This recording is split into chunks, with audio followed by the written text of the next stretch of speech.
তো বন্ধুরা, জীবনটা টানা টানা করার জন্য সকালবেলা কিন্তু গোয়াল ঘরে ঢুকে গেলাম, কারণ গোয়াল ঘরে অনেক গোবর হয়ে গেছে। সকালবেলার গোবর কিন্তু বার করা হয়নি, আজকে কিন্তু মা বার করবে না, আজকে আমি বার করব।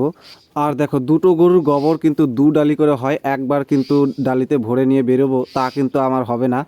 যেমন খাওয়া তেমন নাদা, এই নাদা ফেলতে ফেলতেই কিন্তু আমার জীবনটা একেবারে তেনা তেনা হয়ে গেল।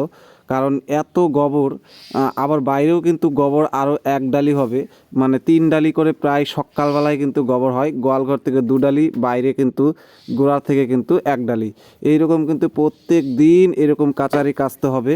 তোমরা কিন্তু ভিডিও দেখে মনে করবে যে আজকেই কিন্তু আমরা গোবর ফেলি, এরকমটা কিন্তু মনে হয়, তা কিন্তু নয়। প্রত্যেক দিন গোবর ফেলতে ফেলতে এই কাছারি কাচতে কাচতে আমাদের জীবনটা কিন্তু তেনা তেনা।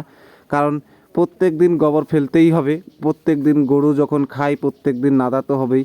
আর নাদা ফেলতে ফেলতেই কিন্তু আমাদের হাতে অনেক সময় ঘাও হয়ে যায়। তা কিন্তু ঘা কিন্তু এখন হবে না, বর্ষার সময় কিন্তু প্রচণ্ড ঘা হয়ে যায় এই ফেলতে ফেলতে।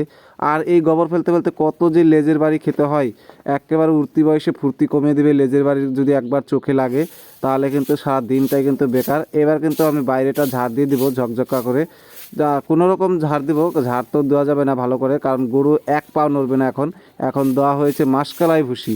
মাসকলাই ভুসি খাওয়ার জন্য কিন্তু এরা ব্যস্ত হয়ে গেছে, দেখো নড়বেই না কিন্তু। যতই ধাক্কাও ততই কিন্তু ওরা জেদ করে ওখানেই দাঁড়িয়ে থাকবে, কারণ মাসকলাই ভুসি এদের খাওয়া না হলে এরা কিন্তু নড়বেই না। আর দুপুরবেলার গোবর কিন্তু দেখো, ওই যে আমি ঝাড় দিচ্ছি ওখানে ঢেকে গেল পোয়ালে, সেই দুপুরবেলার গোবর কিন্তু পেছনে মানে ফেলে দেই আমরা। এত গোবর দিয়ে কী করবো, জমিতেও কেউ দেয় না। আর এই যে দেখো মাসকলাই ভুসি কিন্তু চিবিয়ে চিবিয়ে খাচ্ছে এরা।